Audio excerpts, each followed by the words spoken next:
Beef company से सबसे ज्यादा चंदा लेने वाली अगर कोई पार्टी है तो वो भाजपा है। कि रविशंकर प्रसाद जी कायस्थों ने उनको काफी बड़े प्रेम से सांसद बनाया था, लेकिन जब वे सांसद बने तो किसी भी कायस्थ को कोई सम्मान उन्हें नहीं दिया।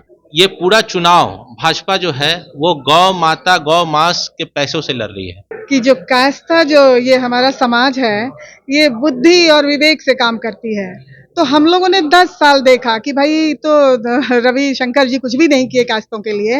रविशंकर प्रसाद जी हमारे स्वजातीय हैं, लेकिन कायस्थ महासभा बिहार प्रदेश इकाई उनको वोट नहीं देने की अपील करती है और अंशुल अभिजीत जी को समर्थन करती है। तो आपको पता होगा कि सिविल कोर्ट में 4 कायस्थ 4 अधिवक्ता यूं ही जल के स्वर्गवासी हो गए एक ट्रांसफार्मर के फट जाने से। पढ़ाई लिखाई में भी और हर स्तर पर अंशुल अभिजीत जो है कि नहीं बहुत ही बिहार को फायदा पहुंचाएंगे। रविशंकर प्रसाद जी केवल टेलीविजन पर नजर आ सकते हैं, वे अपने लिए ये चाहते हैं कि मैं कायस्थों का नेता बन करके जितनी सुविधाएं हो, जितने बड़े बड़े पोस्ट हैं वे हासिल करना चाहते हैं। सब रो रो के बता रहे थे कि कैसे मोतीलाल जी नेहरू हमनी के लिखले रही जा नेशनल हेराल्ड में तब भेजत रहा। कि रविशंकर प्रसाद जी केवल अपने कायस्थों का वोट लेकर सांसद बन गए और सांसद में पहुंचकर कानून मंत्री बन गए, लेकिन उनको पटना साहिब के लोकसभा क्षेत्र से कोई मतलब नहीं है। नमस्कार, मैं युवराज, आप देख रहे हैं डेमोक्रेटिक लाइव। देखिए, पटना साहिब से ताल ठोक रहे हैं रविशंकर प्रसाद। रविशंकर प्रसाद को एक और घमंड है उनके जातीय समीकरण जो बताता है, यानी कि लाला जी का कायस्थ समाज का वोट पटना साहिब में अधिक है। लेकिन अब की बार कायस्थ महासभा जो है उनका विरोध कर रहे हैं, साफ तौर से कह रहे हैं, क्योंकि ये जो है बहुत समझदार वोटर होते हैं, पढ़े लिखे होते हैं, और वो अपने समाज को अब प्रेरित कर रहे हैं कि रविशंकर प्रसाद को वोट ना दें और अंशुल अभिजीत को दें, ताकि कायस्थ समाज का जो भी योजना होता है उसको धरातल पर वो उतारने का काम करेंगे। तो हम एक एक करके सभी से बात करेंगे, क्योंकि रविशंकर प्रसाद कायस्थ का एक बड़ा चेहरा माने जाते हैं, कायस्थ समाज से आते हैं, सेंट्रल गवर्नमेंट में वो कानून मंत्री भी रहे हैं। सर, ऐसा क्या हुआ जो रविशंकर प्रसाद को आप लोग कह रहे हैं कि वोट ना दें? देखिए, रविशंकर प्रसाद जी कायस्थों ने उनको काफी बड़े प्रेम से सांसद बनाया था, लेकिन जब वे सांसद बने तो किसी भी कायस्थ को कोई सम्मान उन्हें नहीं दिया। कोई भी कायस्थ उनके पास जाता था तो वे दुत्कार देते थे और कायस्थ चले आते थे। तो मुझसे मेरी अपेक्षा है कि इस बार ऐसी स्थिति नहीं आवे कि यहाँ का कोई भी कायस्थ अपने सांसद के पास अपनी समस्याओं को लेकर जाए तो उसको दुत्कार दिया जाए। उसको तो बैठाकर उनकी समस्या को सुनकर उसका समाधान करना चाहिए। लेकिन रविशंकर प्रसाद जी एक भी ऐसा उदाहरण नहीं प्रस्तुत कर सकते हैं जिसमें उन्होंने कायस्थ के किसी समस्या का समाधान किया हो। उनके सांसद के रूप में जब वे हिंदुस्तान के लॉ मिनिस्टर बने तो आपको पता होगा कि सिविल कोर्ट में 4 कायस्थ 4 अधिवक्ता यूं ही जल के स्वर्गवासी हो गए एक ट्रांसफार्मर के फट जाने से। आपको पता है कि सिविल कोर्ट में कायस्थों की संख्या बहुत है, लेकिन आज तक रविशंकर प्रसाद जी कानून मंत्री के रहते कभी भी ये अपनी सुध नहीं लिए कि सिविल कोर्ट के अधिवक्ताओं के लिए कोई भी बैठने का प्रबंध हो, कोई भी उनके जीवन की सुरक्षा का प्रबंध हो, किसी प्रकार का कायस्थों के लिए कोई प्रबंधन, चाहे वो सिविल कोर्ट हो, चाहे कोई व्यवसाय के लिए हो, या कोई भी अन्य सामाजिक आर्थिक कोई भी व्यवस्था कायस्थों के लिए उन्होंने आज तक नहीं किया है। एक भी एग्जाम्पल दे दें तो मैं उनको कहूंगा कि ठीक है, आप पुनः सांसद बने, लेकिन कायस्थों की इतनी बड़ी उपेक्षा आज तक नहीं हुई है। इसी सर, एक और बात चलती है, पटना साहिब क्षेत्र जो है बहुत बड़ा क्षेत्र है, उसमें कहा जाता है कि रविशंकर प्रसाद के द्वारा एक भी शिलान्यास नहीं किया गया 5 सालों में। आप कैसे देखते हैं? मैं इसको ये मानता हूं कि रविशंकर प्रसाद जी केवल अपने कायस्थों का वोट लेकर सांसद बन गए और सांसद में पहुंचकर कानून मंत्री बन गए, लेकिन उनको पटना साहिब के लोकसभा क्षेत्र से कोई मतलब नहीं है। किसी भी वोटर के लिए उनको किसी बात के दुख और सुख में सम्मिलित होने का उनका कोई कभी भी प्लानिंग नहीं रहा। उनको टीवी वाला भी नेताजी कहा जाता है, सिर्फ टेलीविजन पे ही नजर आता है। देखिए, रविशंकर प्रसाद जी केवल टेलीविजन पर नजर आ सकते हैं। वे अपने लिए ये चाहते हैं कि मैं कायस्तों का नेता बन करके जितनी सुविधाएं हो, जितने बड़े बड़े पोस्ट हैं, वे हासिल करना चाहते हैं। लेकिन कायस्तों के लिए कोई भी काम करने के लिए उनकी तत्परता नहीं होती है। इसीलिए कायस्थ महासभा ये चाहती है कि ऐसे नेता को बदलकर अंशुल अभिजीत को इसलिए लाया जाए कि अंशुल अभिजीत कलम के जादूगर हैं और बहुत पढ़े लिखे विद्वान व्यक्ति हैं और एक ऐसे घराने से आते हैं जिस घराने ने केवल सेवा की है। अंशुल अभिजीत के नाना माननीय बाबू जगजीवन राम जी देश के स्वतंत्रता संग्राम सेनानियों के अग्रगणी पंक्ति में आते थे। उनकी नानी हिंदुस्तान में महिला स्वतंत्रता संग्राम सेनानियों का नेतृत्व किया है और उनकी दादी श्रीमती सुमित्रा देवी जी प्रथम महिला कैबिनेट मिनिस्टर के रूप में निर्वाचित की गई थी, प्रथम महिला कैबिनेट मिनिस्टर बनाई गई थी। तो उनका सारा परिवार सेवा में सम्मिलित है। और मैं ये अंतिम रूप से ये कहना चाहूंगा कि अंशुल अभिजीत बहुत बड़े शिक्षाविद हैं और कायस्तों का संपत्ति कलम है और कलम के जादूगर के रूप में अंशुल अभिजीत जी से यह अपेक्षा की जाती है कि कायस्तों के शिक्षा के बढ़ाने के लिए उनका बहुत बड़ा योगदान होगा और जितनी भी समस्याएं कायस्तों की है उन समस्याओं का वो समाधान कर सकते हैं। इसीलिए कायस्थ महासभा अपना यह निर्णय ले चुकी है कि इस बार अंशुल अभिजीत जी को लोकसभा में भेजा जाए। सर, बिहार में जात पात का राजनीति होती है, लेकिन आप अपना ही जात का विरोध कर रहे हैं कि हमारे जात का अब नेता नहीं चाहिए। अंशुल अभिजीत कुशवाहा को आप लोग वोट देना चाहते हैं, ऐसा क्यों? देखिए, हम शुरू में ही बोल दिए कि रविशंकर प्रसाद जी हमारे स्वजातीय हैं, लेकिन कायस्थ महासभा बिहार प्रदेश इकाई उनको वोट नहीं देने की अपील करती है और अंशुल अभिजीत जी को समर्थन करती है, इसलिए कि वह राज्यसभा सदस्य भी रहे, केंद्र में मंत्री भी रहे, अभी वर्तमान में पटना साहिब के सांसद भी हैं, लेकिन वह कायस्थों को हमेशा उपेक्षा करते रहे।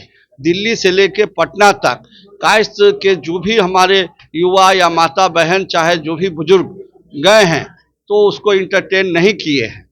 हमेशा वह जो है कि उस पर डांट फटकार करने का, काम न करने का, हमेशा हमारे समाज में लोगों का कहना है कि यह कुछ नहीं करते हैं। दूसरी बात कि हमारे बिरादरी के आज़ादी, देश के आज़ादी के समय अग्रणी भूमिका रहा है। राजेंद्र बाबू प्रथम राष्ट्रपति रहे हैं, लाल बहादुर शास्त्री प्रधानमंत्री रहे हैं, केबी साहब मुख्यमंत्री रहे हैं, कई लोग हमारे सुशोभित हुए कांग्रेस पार्टी के आज़ादी के बाद जो सरकार में। लेकिन रविशंकर प्रसाद जी केंद्र में मंत्री थे और इनको मंत्रिमंडल से हटा दिया गया। शत्रुघ्न सिन्हा जी आंख में आंख डाल के बात करते हैं नरेंद्र मोदी से, विरोध किए। आप यहाँ से ठीक है हार गए, तो आसनसोल से सांसद होके उन्हीं के सामने शपथ ग्रहण लिए। यशवंत सिन्हा जी को वह टिकट काट दिए, उनके पुत्र को भी टिकट काट दिया गया, लेकिन यशवंत सिन्हा जी भी जो है समझौता नहीं किए। लेकिन एक सांसद के टिकट के लिए रविशंकर जी समझौता कर लिए और हमारा समाज आज प्यासा है, उपेक्षित है पूरे बिहार में। वह सिर्फ दिल्ली में जीत के चले आते हैं, मुजफ्फरपुर के कायस्थ टकटकी लगाए हुए हैं, सीतामढ़ी, दरभंगा, मधुबनी, बिहार में कहीं भी उनका कोई मूवमेंट नहीं है, पटना में भी कहीं नहीं जाते हैं। तो इसलिए इनको इस बार सबक सिखाना है और कायस्थ बिरादरी को वो उपेक्षा कर रहे हैं। इसलिए हम लोग एक युवा तुर्क और जो अंशुल अभिजीत जी के जो नाना जी थे बाबू जगजीवन राम जी, जो शुरू से कायस्थों के साथ हमेशा एकदम मित्रवत संबंध रहा है। डॉक्टर राजेंद्र प्रसाद जी को जब अंतिम बार राष्ट्रपति वो नहीं चाहते थे बनना, बाबू जगजीवन राम जी बहुत आग्रह से फिर उनको राष्ट्रपति बनने में वह आग्रह किए और वह अपने सेक्रेटरी, जब वो मंत्री बने तो एसन लाल जो आरा के डीएम थे उनको सेक्रेटरी बनाए, त्रिवेणी सहाय जी को ललन सिन्हा जी को, कई कायस्थों को सुशोभित किए पद देकर। तो अब ये बताइए कि रविशंकर जी कहते हैं कि हमको नहीं, मोदी जी को देकर लोग वोट करेगा। क्या लगता है कि जो कास्ट समाज है वो मोदी जी को सपोर्ट करेंगे? देखिए, कायस्थ समाज हमेशा से पढ़े लिखे में लोग रहे हैं। हमारा मुख्य यही रहा है कि इसमें हमारे समाज से लोग सबसे ज़्यादा पढ़े लिखे IAS IPS दिए हैं। तो मैं आप लोग को बताना चाहूँगा कि इस सब को देखते हुए पहले भाजपा का, रविशंकर जी का, मोदी जी का कहना था कि हिंदू धर्म को बचाने के लिए भाजपा को लाओ। तो जब ठीक है, चलो हिंदू धर्म बचाने के लिए भाजपा आ गई, उसके बाद सबसे ज्यादा मैं आपको जो ये राम मंदिर का ढिंडोरा पीट रहे हैं, सबसे ज्यादा अगर मंदिर कहीं टूटा है, मैं आपको बताना चाहूंगा कि 150 मंदिर इन लोगों ने तोड़ा है भाजपा सरकार ने। दूसरा पॉइंट मैं आपको बताना चाहूंगा कि गौ माता के रक्षा की लोग बात करते हैं। ये पूरा चुनाव भाजपा जो है वो गौ माता, गौ मांस के पैसों से लड़ रही है।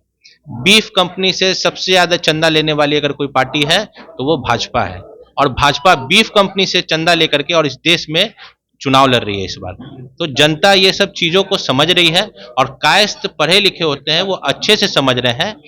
और मुख्यतः सबसे बड़ी चीज है कि देश में हर तरह की बहालियां बंद हो गई हैं। तो कायस्थ समाज के साथ एक समस्या भी है कि वो, आप देखते होंगे, ना मजदूरी करना पसंद करते हैं और ना प्राइवेट नौकरी करना या बिजनेस करना। कायस्थ समाज से सबसे ज्यादा नौकरी से, गवर्नमेंट जॉब में आप लोग को देखते होंगे, तो बहालियां निकलना बंद हो गई है। तो पूरी कायस्थ समाज इस चीज को लेकर के गुस्से में है, और ये सवाल बार बार भाजपा सरकार से कर रही है कि अगर आप नौकरी बंद कर देंगे तो हमारे समाज कहाँ जाएगा। तो ये सारे चीजों को समझते हुए तो है कायस्थ समाज बार बार ये चीज देख रही है कि उन्हें धोखा देने का काम किया जा रहा है, और देश में भी पूरी तरह से जो है इस तरह का माहौल बना हुआ है। इन सारी बातों को देखते हुए कायस्थ समाज में भी आप देखते होंगे सामान्य वर्ग से भी लोग आते हैं। आज घर में महिलाओं को भी सिलेंडर से लेकर के, राशन से लेकर हर चीज में समस्या आ रही है। इन सारी चीजों को देखते हुए कायस्थ समाज जो है इस बार बीजेपी का बहिष्कार कर रही है, रविशंकर जी का बहिष्कार कर रही है, और कांग्रेस पार्टी का जो है समर्थन, कांग्रेस पार्टी के जो उम्मीदवार है उनको समर्थन करने का काम कर रही है। सर, जब पटना में बाढ़ आई थी तो एक पोस्टर लगा दिया गया था पूरे पटना में, लापता सांसद, और उसके बाद भी उनको घमंड था कि हमारे जात वाले लोग हमारे साथ ही खड़ा रहेंगे, सांसद बनकर दिल्ली चले जाएंगे। लेकिन फिर से आप ही लोग, उन्हीं के जात के लोग, उन्हीं के समाज के लोग विरोध कर रहे हैं, ऐसा क्यों? विरोध इसलिए किया जा रहा है कि जब बाढ़ आए थे पटना में तो बहुत ऐसा सिचुएशन गंभीर हो गया था कि लोग घर से भी बाहर जाना मुश्किल हो गया था, जिसमें ये सांसद महोदय दिल्ली से ही अपना कमेंट कर रहे थे और यहाँ देखने भी नहीं आए। बहुत माल की भी क्षति हुई, आप लोग भी देखे थे। और युवा प्रकोष्ठ ये चाहता है कि पटना यूनिवर्सिटी में इनकी वाइफ प्रोफेसर भी है थी, और पटना यूनिवर्सिटी के लिए भी आपने कुछ नहीं किया, क्योंकि पटना यूनिवर्सिटी आज भी झेल रहा है अपना मान्यता को लेकर। पूरे देश से ये मान्यता मांगा जा रहा है। मोदी यहाँ 2-2 बार अपना यात्रा करते हैं, लेकिन इसके प्रति कोई संवेदनशील नहीं है। दूसरी चीज़ ये है कि रविशंकर जी चुनाव के समय में ही नज़र आते हैं, और इनका चेहरा जो है अभी सूखा हुआ है, चूँकि लहर भी चल रहा है। अब तो मोदी का लहर नहीं है, तो प्रचंड गर्मी का लहर है, चुनावी लहर भी है। और आने वाला चुनाव में इनका रिजल्ट भी पता चल जाएगा कि क्या है। कायस्थ युवा के लिए इन्होंने कुछ नहीं किया, अभी तक कुछ नहीं किया। और एक बात और कहना चाहते हैं कि ये जो पाकिस्तान का लाभ रहे थे, जैसे हमारे अध्यक्ष महोदय ने कहा, तो इन्होंने ओमास और सट्टा कंपनियों से भी फंड इनको मिला है, जो पाकिस्तान की कंपनी है। शायद पता ना हो तो बता देते हैं कि ओमास पाकिस्तान की कंपनी, और सट्टा जितना भी चलता है वो भी पाकिस्तान से। इनको यानी आप युवाओं को सट्टेबाज बनाना चाहते हैं। आपकी तो सोच यही दिखाती है। कायस्थ चूंकि शुरू से ही शिक्षित है और शिक्षा में बिलीव करते हैं, तो आपने करोड़ वैकेंसी का वादा किया, और वैकेंसी के नाम पे जब चुनाव आता है तो कुछ वैकेंसी से आप लुभावन वादों को अपना दिखाने का कोशिश करते हैं। इसके पहले तो आपने वैकेंसी निकाला नहीं 5 साल में। जब अंतिम साल आया तो आपने कुछ वैकेंसी निकाल कर कुछ लोगों को उसमें भर्ती करने के काम। इसलिए इस बार रविशंकर जी को सबक सिखाना, युवाओं से मेरा अपील है कि आप जो है वोट सोच समझ कर दें, ऐसे व्यक्ति को जो दे जो कलम का इज्जत करते हैं, पढ़े लिखे हो और आगे हम लोग को ले जाने का काम करें। जय। तो आप देख सकते हैं कि बिहार में अब जात पात के आधार पे वोट नहीं किया जाता है, काम के आधार पे वोट किया जाता है। हमारे साथ मैम भी हैं, इनसे भी बात करेंगे। मैम, जैसा कि एक धारणा बना हुआ था कि बिहार में जात के आधार पे ही वोट होता है, या अपर क्लास के हों या लोअर क्लास के हों, कास्ट के आधार पे वोट करते हैं। और रविशंकर जी इस पे गुमान भी करते थे, घमंड भी था, लेकिन उस घमंड को क्या अब की बार चूर चूर होगा? नहीं, मैं सिर्फ यही कहना चाहूंगी कि जो कायस्था जो ये हमारा समाज है, ये बुद्धि और विवेक से काम करती है। तो हम लोगों ने 10 साल देखा कि भाई तो रविशंकर जी कुछ भी नहीं किए कायस्थों के लिए। तो अभी कायस्थों को मेरी यही सलाह है कि एक पढ़ा लिखा नौजवान जो है कि नहीं, अंशुल अभिषेक, इनकी बहुत मतलब स्टडीज और सब कुछ इतना अच्छा किया हुआ है, तो इनके विवेक पर, इनके ज्ञान पर हम लोगों को भरोसा है। और हम चाहते हैं बिहार के लिए, पटना साहिब के लिए, कि पटना साहिब का विकास हो। और अभी मुझे दिख रहा है कि अंशुल अभिषेक मतलब रविशंकर प्रसाद से बहुत ज्यादा अच्छे हैं और ये बहुत अच्छा रिजल्ट देंगे अंशुल अभिजीत। तो इसलिए मैं अपने कास्ट भाइयों को जरूर ये सलाह दूंगी। वैसे उनकी अपनी राय है कि वो किसको वोट दें, लेकिन मेरी मैं बिहार की बेटी हूं, मैंने पटना यूनिवर्सिटी से पूरी अपनी पढ़ाई की है। तो मेरा अपने बिहार के कास्ट भाइयों से और सबसे मेरी यही निवेदन है, मेरी प्रार्थना है कि अंशुल अभिजीत एक बहुत ही अच्छा कैंडिडेट हमारे सामने है, तो उन्हीं को हम वोट दें। अंशुल अभिषेक से रविशंकर की कोई तुलना ही नहीं हो सकती। जिसने कुछ भी नहीं किया इतने दिनों तक, तो उससे हम क्या अपेक्षा करें।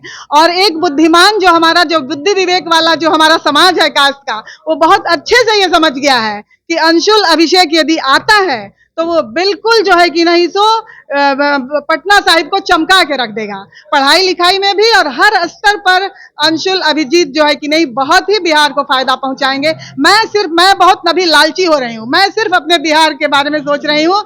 तो मुझे लग रहा है कि सब फालतू के लोग जो कि सिर्फ प्रपंच, झूठ, ढोंग, धोखा, लूट, आप लोग देखें ना कि कितना झूठ बोल बोल के कि मेरी कांग्रेस की कितनी इन लोगों ने मतलब झूठी जो इन्होंने बकवास करी है कांग्रेस के अगेंस्ट। और कांग्रेस का इतिहास 100 साल पुराना है। आजादी के लड़ाई में जो है कि नहीं, हम लोग बहुत छोटे थे। मैं एक सच्ची घटना सुनाऊं आपको। मैं बहुत छोटी थी, 8-9 साल की थी, और जवाहरलाल नेहरू जी की मृत्यु हुई थी। तो उनके कंडोलेंस के लिए हमारे बाबा बैठे थे खटिया पर, हमको एकदम अच्छे से याद, हम झूठ ना बोलो, हम एकदम सच बोला था तारा लोग से। तो हम छोटा रही, हमनी के 4-5 गो दोस्त ऐसे ही छोटा छोटा 8-9 साल के खेलत रही जा, तो वही पे जो है कि नहीं से अले सब कंडोलेंस खाती आयल रहे लोग।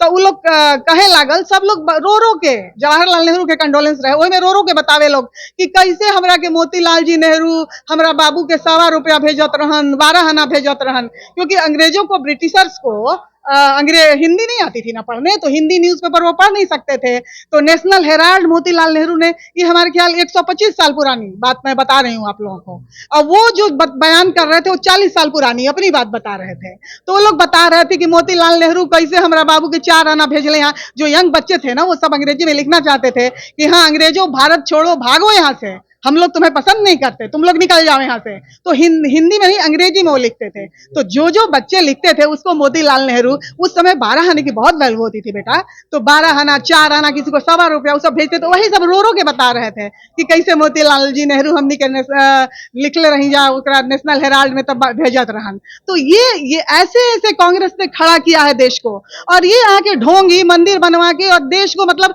10 सालों में इन लोगों ने इतना पतन कर दिया कि हम समझ नहीं सकते।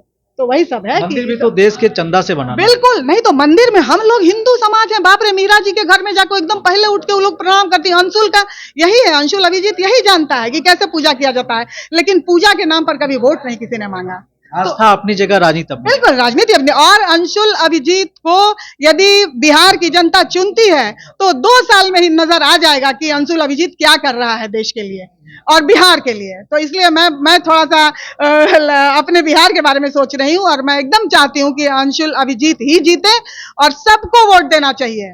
मैं कास्ट तो दे ही, बाकी सब लोग अंशुल अभिजीत को ही विजयी बनाए, ये हमारी इच्छा है। तो अब की बार कांग्रेस के टिकट से अंशुल अभिजीत कुशवाहा जी ताल ठोक रहे हैं, दूसरी तरफ पटना साहिब से रविशंकर प्रसाद जी हैं, दोनों एक दूसरे प्रतिद्वंदी हैं, राजनीतिक प्रतिद्वंदी हैं, और देखना ये होगा कि किसकी जीत होगी, किसकी हार होगी। लेकिन अभी फिलहाल रविशंकर प्रसाद जी का जो विरोध हो रहा है, जहां भी जा रहे हैं उनको काला झंडा दिखाया जा रहा है, उनका बहिष्कार किया जा रहा है। इसलिए किया जा रहा है कि 5 सालों में उन्होंने एक भी शिलान्यास अपने संसदीय क्षेत्र में नहीं किया है। इसको लेकर के पूरे संसदीय क्षेत्र की जनता में काफी नाराजगी है, काफी आक्रोश है, जिसको लेकर के उनके ही समाज के लोग आज बैठक करके और प्रेस कॉन्फ्रेंस करके उनका विरोध कर रहे हैं और ये कह रहे हैं कि हमारे समाज का लोग अब जग जाएं, अंशुल अभिजीत को वोट करें जो कि कांग्रेस उम्मीदवार हैं, ना कि बीजेपी उम्मीदवार रविशंकर प्रसाद को वोट करें। बाकी बात आपकी प्रतिक्रिया क्या है, कमेंट बॉक्स में जरूर दें। धन्यवाद।